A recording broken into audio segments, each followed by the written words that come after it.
शशिवर्णं चतुर्भुजं प्रसन्नवदनं ध्यायेत् सर्वविघ्नोपशान्तये। शान्ताकारं भुजगशयनं पद्मनाभं सुरेशं विश्वाधारं गगनसदृशं मेघवर्णं शुभांगं लक्ष्मीकान्तं कमलनयनं योगिभिर्ध्यानगम्यं वन्दे विष्णुं भवभयहरं सर्वलोकैकनाथम्। शुक्लाम्बरधरं विष्णुं शशिवर्णं चतुर्भुजं प्रसन्नवदनं ध्यायेत् सर्वविघ्नोपशान्तये। शान्ताकारं भुजगशयनं पद्मनाभं सुरेशं विश्वाधारं गगनसदृशं मेघवर्णं शुभांगं लक्ष्मीकान्तं कमलनयनं योगिभिर्ध्यानगम्यं वन्दे विष्णुं भवभयहरं सर्वलोकैकनाथम्। शुक्लाम्बरधरं विष्णुं शशिवर्णं चतुर्भुजं प्रसन्नवदनं ध्यायेत् सर्वविघ्नोपशान्तये। शान्ताकारं भुजगशयनं पद्मनाभं सुरेशं विश्वाधारं गगनसदृशं मेघवर्णं शुभांगं लक्ष्मीकान्तं कमलनयनं योगिभिर्ध्यानगम्यं वन्दे विष्णुं भवभयहरं सर्वलोकैकनाथम्। शुक्लाम्बरधरं विष्णुं शशिवर्णं चतुर्भुजं प्रसन्नवदनं ध्यायेत् सर्वविघ्नोपशान्तये। शान्ताकारं भुजगशयनं पद्मनाभं सुरेशं विश्वाधारं गगनसदृशं मेघवर्णं शुभांगं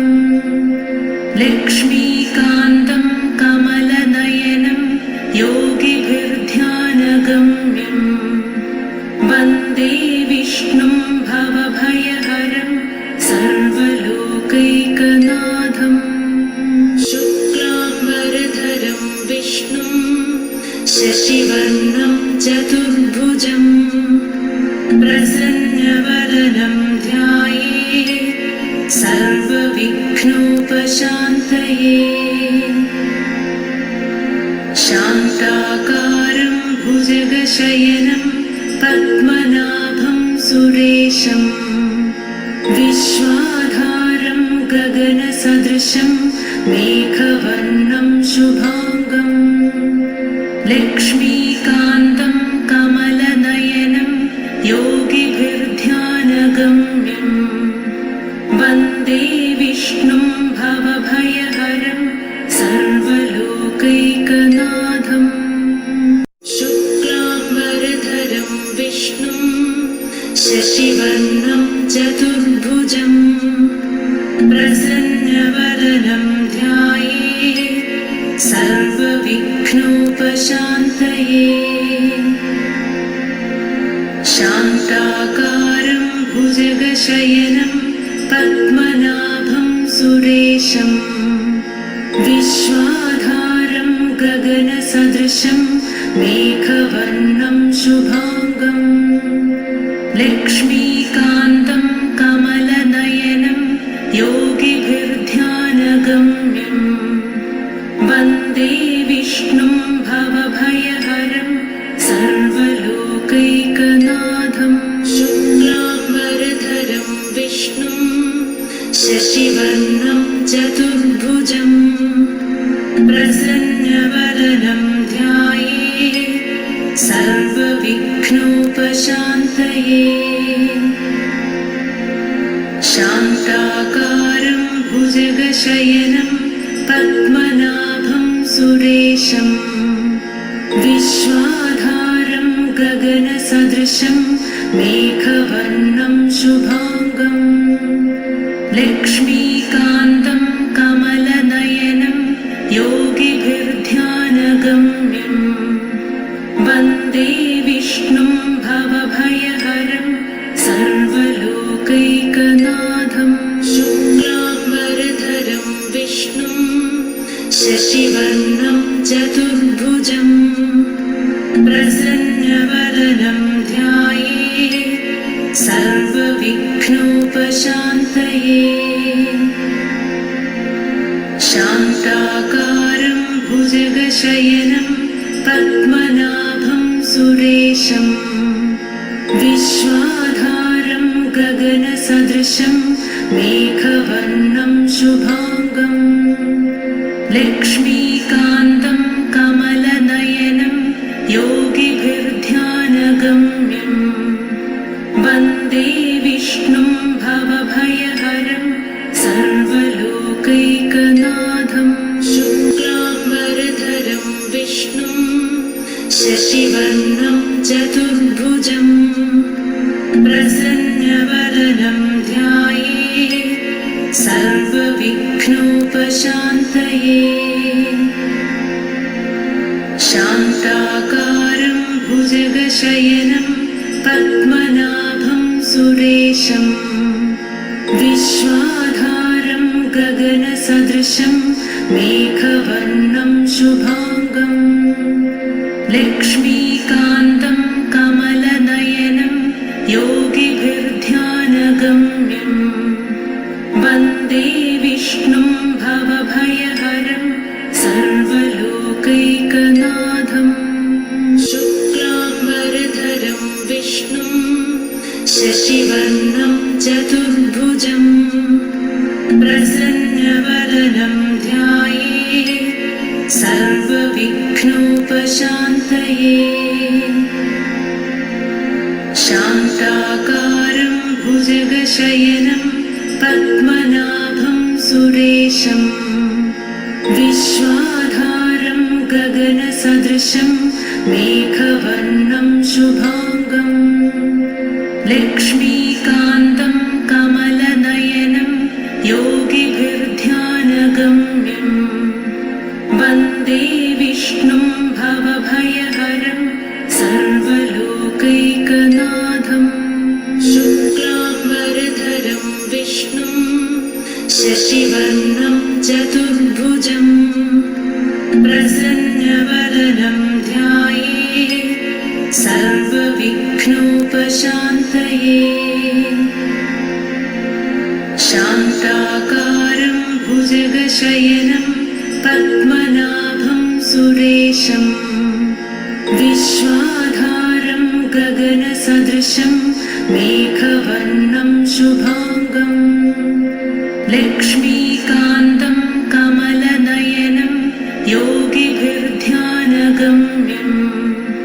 वन्दे विष्णुं भवभयहरं सर्वलोकैकनाथं शुक्लाम्बरधरं विष्णुं शशिवर्णं चतुर्भुजं प्रसन्नवदनं ध्याये सर्वविघ्नोपशान्तये शान्ताकारं भुजगशयनं पद्मनाभं सुरेशं विश्वाधारं गगनसदृशं मेघवर्णं शुभाङ्गं लक्ष्मीकान्तं कमलनयनं योगिभिर्ध्यानगम्यं वन्दे विष्णुं भवभयहरं सर्वलोकैकनाथं शुक्लाम्बरधरं विष्णुं शशिवर्णं चतुर्भुजं प्रसन्नवदनं ध्याये सर्व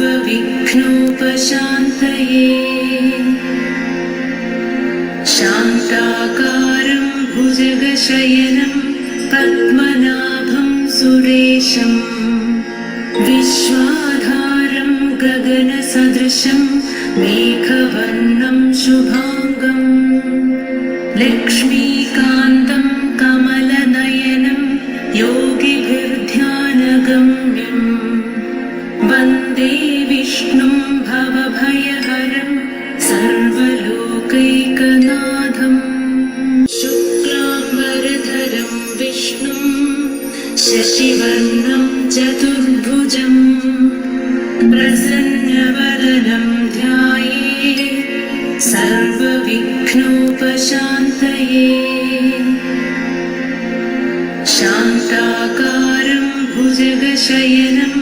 पद्मनाभं सुरेशं विश्वाधारं गगनसदृशं मेघवर्णं शुभांगं लक्ष्मीकान्तं कमलनयनं योगिभिर्ध्यानगम्यं वन्दे विष्णुं भवभयहरं सर्वलोकैकनाथम् शुक्लाम्बरधरं विष्णुं शशिवर्णं चतुर्भुजं प्रसन्नवदनं ध्यायेत् सर्वविघ्नोपशान्तये शान्ताकारं भुजगशयनं पद्मनाभं सुरेशं विश्वाधारं गगनसदृशं मेघवर्णं शुभांगं लक्ष्मीकान्तं कमलनयनं योगिभिर्ध्यानगम्यं वन्दे विष्णुं भवभयहरं सर्वलोकैकनाथम् शुक्लाम्बरधरं विष्णुं